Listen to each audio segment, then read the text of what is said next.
Hey guys, what's up? My name is inSAMity, and I'm commentating over gameplay of PMers, aka Silent Force. Stay focused, stay alive. It looks like, I didn't actually check her class up, but it looks like she's using the Commando with Suppressor. And the Python speed reloader. And the perk setup is Scavenger Pro, Sleight of Hand Pro, Marathon, and it looks like Semtex and Concussion grenades along with Claymores. So there you have the setup. I don't know what her kill streak setup is though. We've taken the lead. Anywho, PMers, no. First off, let me extend my apologies, but I think I got the cold, so I'm likely to sound nasally throughout this commentary, so forgive me. Anywho, PMers went out of her way to give me a 10-minute video to commentate on. Although I find it kind of problematic because to me it's really hard talking for 10 minutes straight on a single video. I could handle maybe 5 minutes at most, but anything after that, it's likely to be filler, as I tend to run out of things to say really fast if I'm not talking about the gameplay. And all I can do is just think up of other things to say. Nonetheless, I do appreciate that PMers had given me a 10-minute video. I've seen another guest commentary video and it looked like he was simply out of time, but he still had things to say. So I guess for future guest commentators, PMers didn't want that to happen again. I do think that it's an honor to commentate on a gameplay video for PMers. We've been associated in the Call of Duty world, during my Wii days, starting with We're at War on the Wii.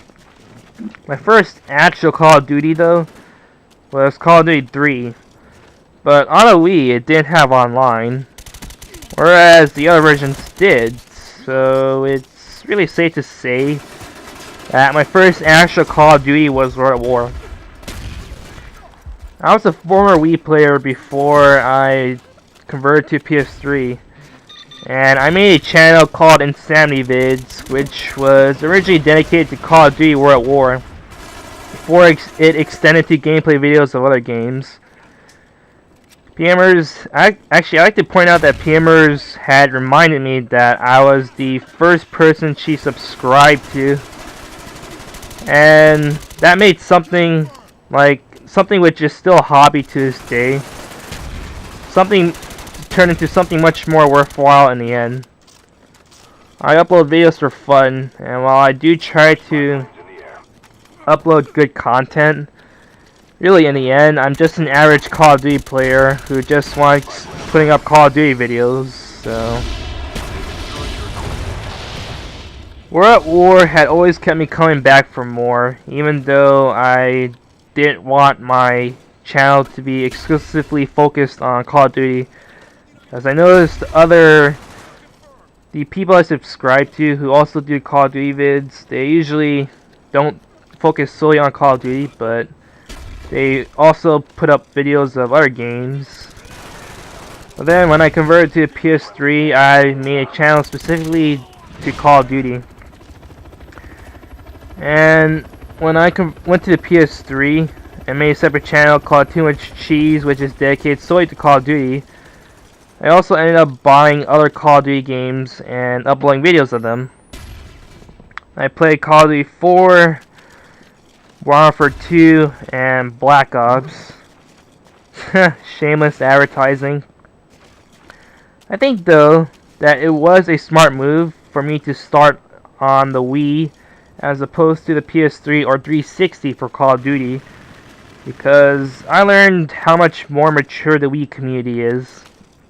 The Wii version of any online Call of Duty, no matter how well done a port it is, it's still gonna be the inferior product in the end.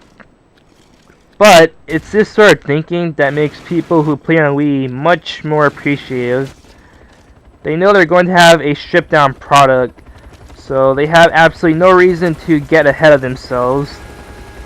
But I'm not saying that Wii players simply take their versions as it is, though.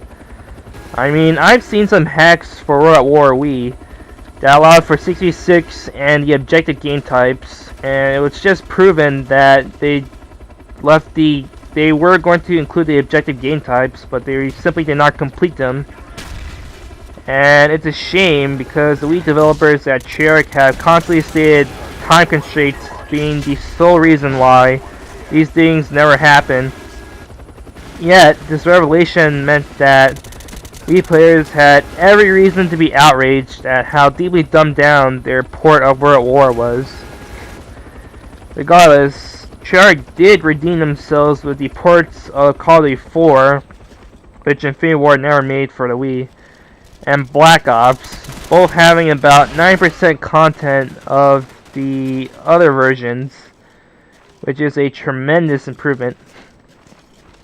I actually originally considered getting Modern Warfare Reflex, but then I bought a PS3 in September of 2009, I think, with 2 months in preparation for Modern Warfare 2. I'd like to thank my best friend for helping me get a PS3, because without him, I don't think I would have been playing PS3 for 2 years since then. And surprisingly, my first game purchase on a PS3 would be World at War once more. At first, I didn't think it was a good idea, because I played World at War on the Wii, and I already knew what to expect regardless of the extra features that I was missing out on the Wii. But then, several months after the release of Modern Warfare 2, I came to the realization that it was the best decision I ever made. Let me tell you guys one thing. Out of all the Call of Duties I played so far, World at War is the best one. For me, it was 2 reasons primarily. The maps, which in my opinion were the best of any Call of Duty, and the weapons. You might think that, given the overused World War II setting, these reasons aren't that special, but I guess you can say that I'm kind of old-fashioned, traditional in a sense. The maps were great because they support 2 of my favorite game modes, Team Deathmatch and War.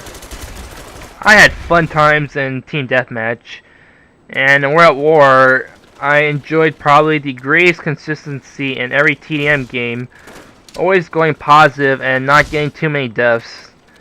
And War was the best game type of any Call of Duty because the imbalance of the weapons in World at War no longer mattered.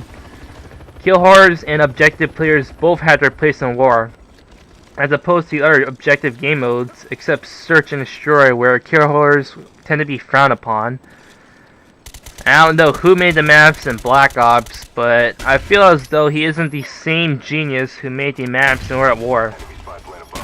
There was a perfect blend of small, medium, and large maps, and they supported all sorts of gameplay. The large maps also weren't large enough to the point where it's hard to find people, unlike in Modern Warfare 2. Also, you guys might not think that the World War II weapons are special when compared to the modern ones, but in World at War, I feel that every gun was pretty usable, save for the shotguns and probably the M1 Garand.